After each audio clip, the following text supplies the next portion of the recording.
Hi guys and welcome to another week's news with Robbie.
Jumped 3 times this week. Spent all my money on a fleeting moment. I've been jumped 3 times this week. Spent all my money on a fleeting moment. Yeah, things were sweet 3 months ago, when I was living how I wanted on my own, and I thought, yeah, things were sweet 3 months ago. Hello guys and welcome to another week's episode with Robbietow Star. As you can see right now, we're in the middle of nowhere. You know why? Because we are here at Hope for Sleepouts to support everyone taking part tonight. Right now, we are about to enter the lunchroom where some people can have some chow and eat their delicious food. And this is also where the games are. Come on, let's go.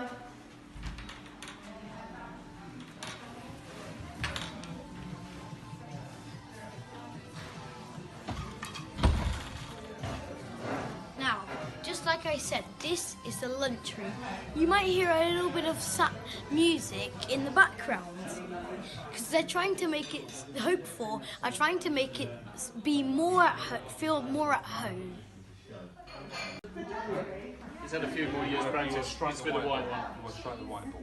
I'll bring you the white ball back up, all right? Let's go around the big table. You stand out to, so if you're doing like that, you can't control the shift, so you've got to be down. So we've got just put a sign in the middle of the corner. One inch high. See what you've got wrong here. Too much gap, you won't have it under the table. Like that. If you bring this hand forwards, pull the cue back. So he's keeping out. This is one of our marshals. Hi, Fizman. So I used to come here. Okay. Yeah. Exact. Yeah. I've done so much for me. Good. Right. So, when was how many years ago? So there's been a couple of times. So it was 2012 was when I was first time.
here with us, we have one of the main coordinators, Dana Mansell.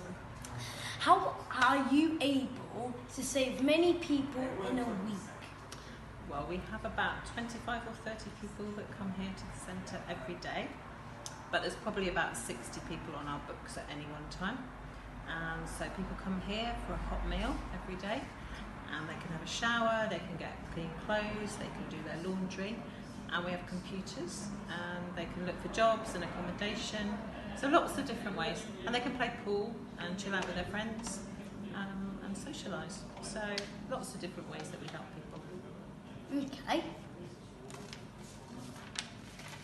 What would you want to say to encourage more support?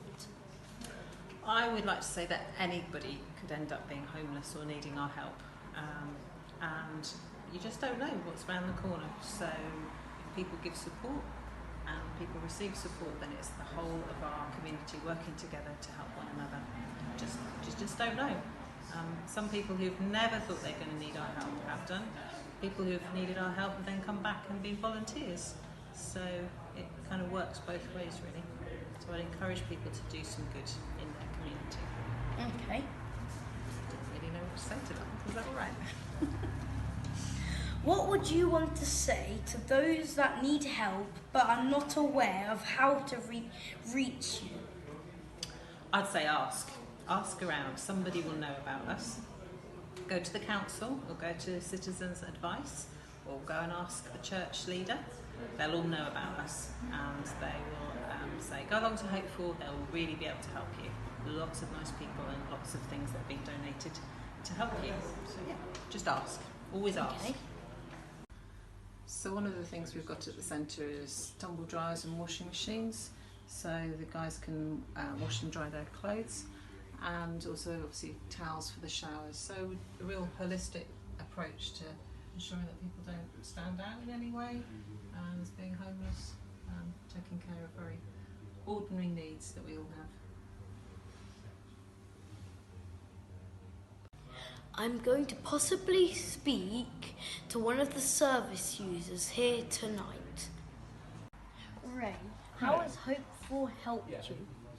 How has Hope For helped me?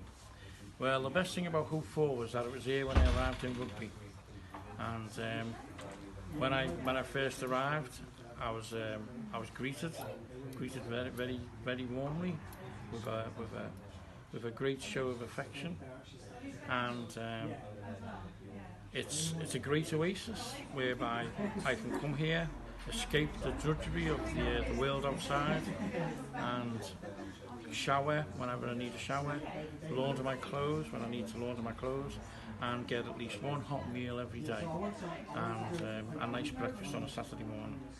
And it's got a clothing store, so you never without clothes. It's got a fairly big socialising area. Is help easily available to anyone who needs it? There is, but a lot of people have got like issues, and therefore, so like those issues, so like get under their feet, so to speak, and it inhibits them having an easy ride a bit, making progress in the direction they want to go. I personally, I'm a rough sleeper. I've been a rough sleeping wayfarer for the last 10 years now. 10 years this May. I've been a rough sleeper for makes them complacent about people's generosity to them and willingness to help them and that. But yeah, there is help here. Like sometimes you have to go down a slow route to get it to see that flower blossom, but it will blossom, and a journey of 1,000 steps takes place with the first step, and that's what you get your head around. It mightn't happen tomorrow, but it might happen, say, 6 months in time down the line, or it might happen in years down the line. But if that's your goal, then that goal is reachable. Depends on the person and their underlying issues, which can be a bit of a problem to some people, you know. Okay, Ray. How can everyone watching support you and everyone else who needs help?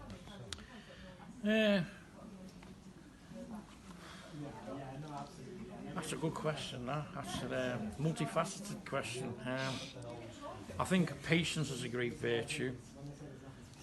Being patient with people, to let them let off their steam, let off their sort of like angst, so that they can sort of like feel that they're in the company of someone they can speak freely with, and then if they speak freely, the person that they're in the company of, who is capable of helping them, can have a better understanding of their personal situation.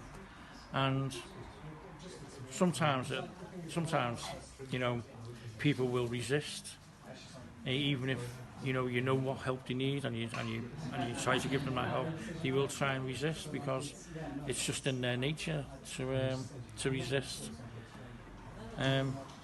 But patience is the greatest virtue. Patience is the greatest virtue, and allowing people to sort of like explain themselves and hopefully be understood. But yeah, that's the biggest thing. Patience really, like. Everything else comes after that, like, you know. There'll be a meeting of minds, and in that meeting of minds, you'll either make progress or you'll stall. And if you stall, that meeting of minds might be great enough to overcome that stall, and hopefully it will be. Okay. Thank you for listening, Ray, and answering my question. You're welcome, Robert. Pleasure to meet you. You too.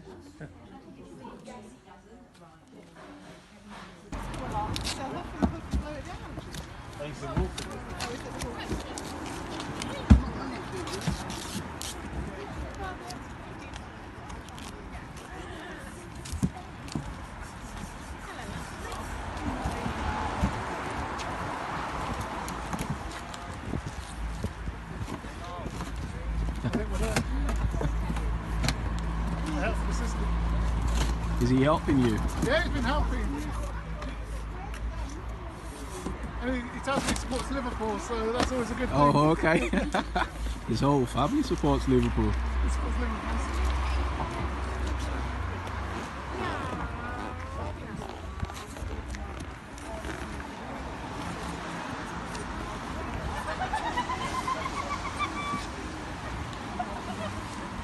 Do you want to tell me a little bit about yours?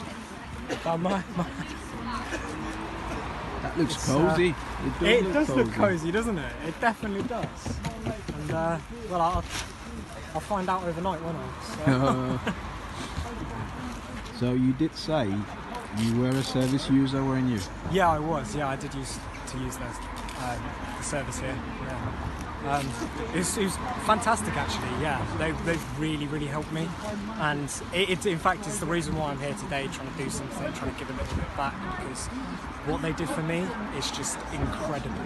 They honestly provided warm food and a shower and just like sort of a community as well, and that's something that you really don't necessarily think of when you think of homelessness, but a lack of community and loneliness is something that is actually a real problem. So the fact that you can come here for a few hours, play pool, and you know, sort of get to know people and talk, and it really does genuinely change your life. That's great. Thank you. All right. Don't do windows if it rains.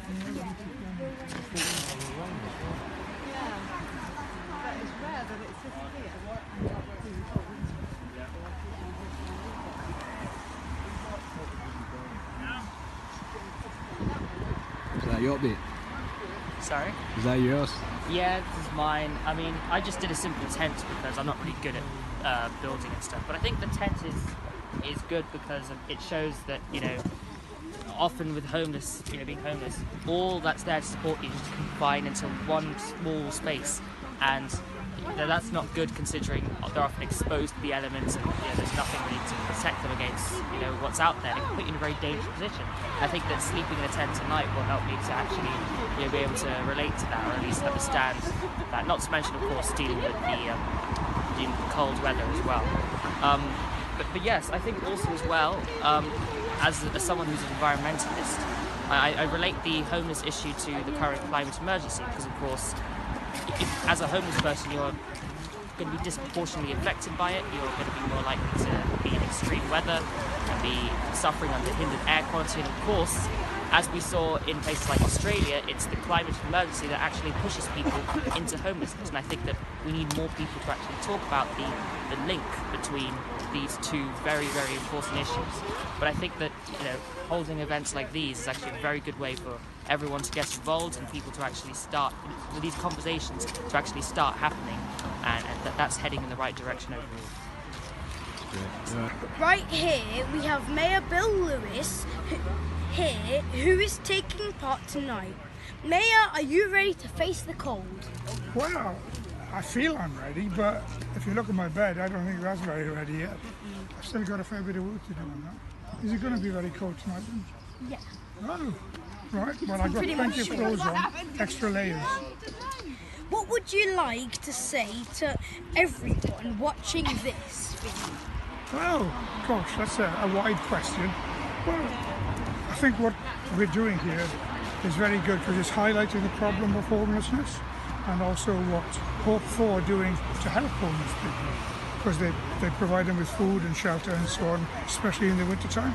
So we're trying to highlight that here tonight to show the fact how difficult it is to sleep with. Okay. Okay? Thank you for talking to me. Have a good night, keep warm and safe. Thank you very much. Very good of you, thank you. Bye-bye. Bye-bye. Also, in this week's news, there has been a lot about the coronavirus. I hope that this video will inform you about it so you do not catch it.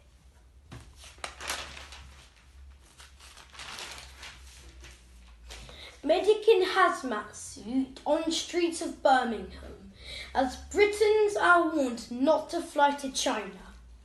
The spreading menace of the deadly coronavirus was brought home yesterday as a medic in a hazmat suit was pictured on a suburban British street. The incident in Harborne, Birmingham, emerged as Britons were urged not to go to China, where the virus has so far claimed 106 lives in the central Rugby province. The unprecedented advice was issued by the Foreign Office last night as it advised against all but essential travel to all of mainland China, the world's most populous country. Now see, that is something very sad for China because 106 people have died. It may not seem a lot of you, but the people that were in their family, it will seem like they've lost 3,000 people in their family.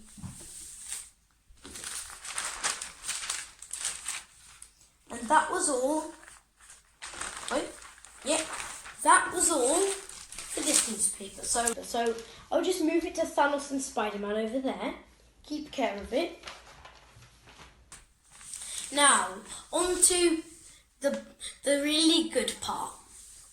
Or some people might say the kind of part that they're not really happy about. Oh no, I forgot to read the first cover. Our time has come. This is the beginning of a new chapter in our illustrious history when Britain finally took back control of its own destiny.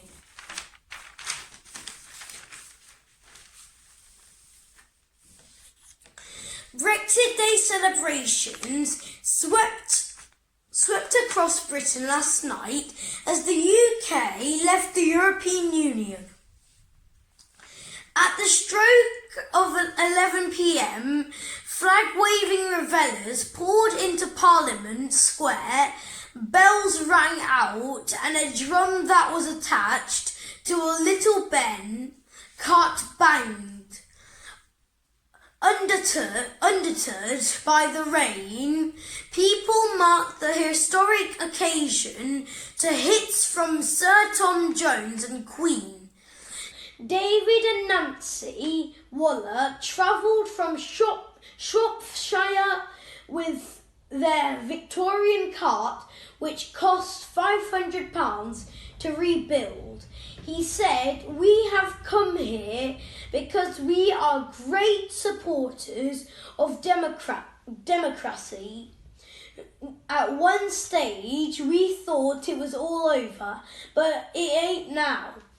Draped in the Union flag, mother of 3 Elizabeth Bailey, 58, said, "I think it's wonderful.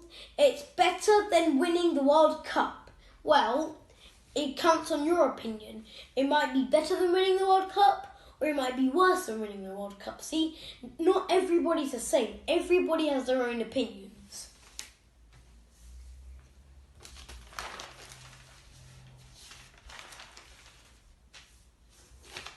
And that was all we had for this week's news. And can everybody thank Hopeful for doing this making this lovely charity. Bye bye.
Jumped 3 times this week.